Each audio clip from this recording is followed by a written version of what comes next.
Autumn's here, but if you think it's too late to sow seeds for a harvest this season, think again. Here are 7 of the speediest vegetables that will be harvesting fresh food in a matter of weeks.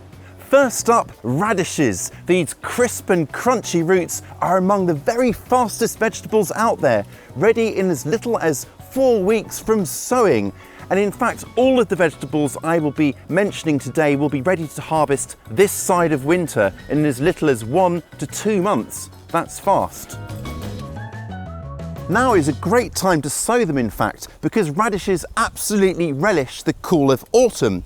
They are also far less likely to be bothered by flea beetles at this time of year, and of course they are super easy to grow. Sow the seeds directly into well-drained soil about 1/2 inch or 1 centimetre apart. Now these also grow really well in containers. They're the perfect potted plant, in fact. Once you're done, cover them over, and then if conditions are dry, keep your radishes well watered, and in next to no time, a matter of days, you'll have those lovely fresh shoots pushing through. Harvest them while they are young, a little bigger than marble size, to enjoy them while they are still tender and crunchy. Next up is arugula, or perhaps more appropriately, rocket. This is another absolute speedster that is ready to harvest within about 5 weeks, and it will give pleasingly warm, pleasantly pungent leaves for adding to salads and sandwiches. Arugula, or rocket, loves the cool of early autumn and will even thrive in partial shade. Now just scatter the seeds this time over your raked soil like this. This is what's called broadcast sowing, because the seeds are being broadcast all over. You can then add a little bit more compost or soil over the top to cover them, or my preference, just lightly rake the soil to contact the seeds with those crumbs of soil like that, and then, just to be sure, firm everything back with the back of the rake like that. Water them gently and keep the soil nice and moist, and before long you will have those lovely fresh vibrant greens ready to pick. A great alternative or addition to arugula is mustard, which has similarly spicy leaves. Now these guys, both arugula and mustard, are great also sown into shallow crates or old mushroom trays that can then be brought under cover when it does get a bit cold. And I'll pop a link to a video on exactly how to do that in the description below. Chard is always going to be a winner in my garden for its luscious leaves, which you can keep picking for months on end. But with the growing season rapidly drawing to a close, it's time for something else to step in. Step up spinach. Spinach is another fantastic choice for sowing in autumn. It's absolutely loaded with nutrients, as we know, and can be ready to pick from sowing just 40 days later. It loves the cooler weather of early autumn, so now is a really great time to sow it. Look for varieties though that are described as quick growing to make sure you get a harvest before the cold weather returns. Spinach can easily be sown direct into the ground, where it's to grow about 1/2 inch or 1 centimetre deep into rows about 30 centimetres deep. I, as you can see, are sowing mine into plug trays, and the reason for that is there's just not quite enough space up there, so I can start these guys off while earlier crops are finishing off up there. That's a great example of succession sowing and is a fantastic way to get even more from the space you have. Now it's just a couple of seeds going into each plug, and then I'll just cover them back over with a little bit more of my sieved potting mix here. I will keep these well watered, then once the young spinach has grown on a bit, I'll plant them outside about 8 inches or 20 centimetres apart in both directions. Now I'll need to keep them well watered initially, and then once the leaves have reached a big enough stage, I can begin harvesting. Spinach is a cut and come again leaf, which means so long as I just pick a few leaves from each plant, taking the outermost leaves, the plant will continue to grow, yielding even more. Lettuce is the classic cool season crop, and loose leaf varieties, the types that don't form a tight head, are the perfect ones to sow for a quick harvest. Depending on the weather where you are and how quickly summer is winding down, you can expect to be picking leaves just 40 or even 30 days from sowing. The best thing I love about lettuces though is how super easy they are to grow. Now today I'm going to be sowing this rather stunning salad leaf mix here. This is a cut and come again mix of the very best loose leaf lettuces, perfect for growing in rows like this. I've marked out my rows and they're a little over 6 inches or 15 centimetres apart, and then it's just little pinches of seeds like this along the bottom like that, and then just cover them over and give them a good water. Now I will, like my spinach, keep these nicely well watered as they grow, and then the young leaves can be harvested in much the same way, cut and come again, picking the odd leaf from each plant and then leaving the others to grow on. Kale is one of those superfoods that is just perfect for growing in cooler weather. Now, while plants do take a little bit longer to fully mature, you can enjoy baby kale leaves like these for salads in just 30 days. This variety here is Red Russian and it's just beautiful, but I reckon we should sow some more.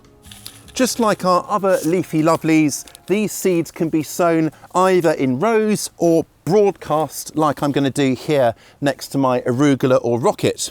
That way I'll have 2 beds of broadcast seedlings. Now when these come up, I have the option of thinning them out a bit if they do look a bit too cramped together, leaving the seedlings about 6 inches or 15 centimetres apart. And like before, I'm just going to rake to make sure the seeds have good contact with the soil, and then just firm it all in and give it a good drink to start them off. Soon we will be seeing those beautiful, lovely curly leaves emerging. Harvest them nice and small for salads or indeed sautéing, and with regular picking they should keep on cropping well into winter. Onions make my list because everyone needs a hit of oniony goodness even this late in the season. Now this time I'm going for a salad onion, and it's a winter hardy variety that I'm sowing about in rows about 6 inches or 15 centimetres apart, and I'm dropping the seeds so they fall about 1 centimetre or ½ inch apart, and once those are covered over they'll get a nice water to get them growing away nicely. Now the variety I'm choosing is a classic long salad onion called White Lisbon that is quite hardy, so make sure you're choosing a variety like that. While the full stems, the bulbs if you like, won't really form until next spring, what I can be harvesting this side of winter are the lovely green leaves to give myself some beautiful onion greens to add to my other salad leaves. Once the little seedlings pop up, I will let them grow on a bit and then thin them out in stages, and it'll be those thinnings that form my first delicious harvest of these lovely salad onions. Beets or beetroot are a 2-for-1 crop. You can harvest the tender baby beets as soon as 50 days from sowing, or the lovely greens, the foliage of your beets, even sooner. And the leaves absolutely look sublime with their beautiful red purple veins, really pretty on the plate. Oh, and did I mention they taste delicious too? Sow the seeds about 1 inch or 2 to 3 centimetres apart, and about ½ inch or 1 centimetre deep.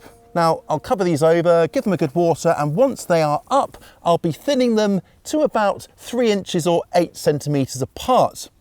Now the young leaves are ready to harvest once they reach a couple of inches tall, and I take just 1 or 2 leaves from each plant at a time, so you're not kind of stripping it of all that foliage, which will help to swell the baby roots. And then the baby roots are good to harvest once they get to about the size of a table tennis ball. Depending on where you are growing, your late season sowings may appreciate from a little bit of cold protection once temperatures start to drop.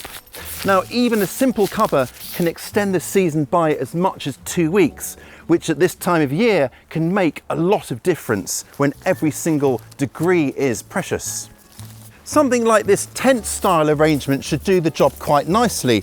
Now this one has got netting around it to keep all the butterflies and other kind of pests off, but then once the temperatures start to drop you can just add a cover. Then as we head into the chill of winter, you can pop on something like this polythene cover here to keep things nice and snug in here. Now this is a really simple setup, and the best thing is it all breaks down just like a tent to store for the summer months. I also like my go-to homespun solution, which uses this kind of blue water piping here. Now it comes in big coils and I cut it down to size using a little saw, and then I just poke it in at each corner of the bed like this as my hoops, and then just add my cover over the top. Currently insect mesh, but this will be replaced with something warmer like fleece once the season does progress. As things start to cool off a bit and get wetter, you may also find that slug and snail damage starts to pick up, and they will absolutely love all of that fresh, young, tender growth that you are planting. Now, I've been away for a couple of weeks and I can see a bit of slug damage here. So let me show you what I do to keep damage to the absolute minimum.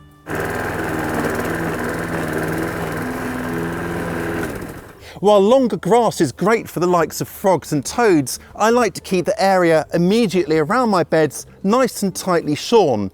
This ensures there are no hiding places for slugs, and the birds that feed on them can easily find those slimy foes and devour them.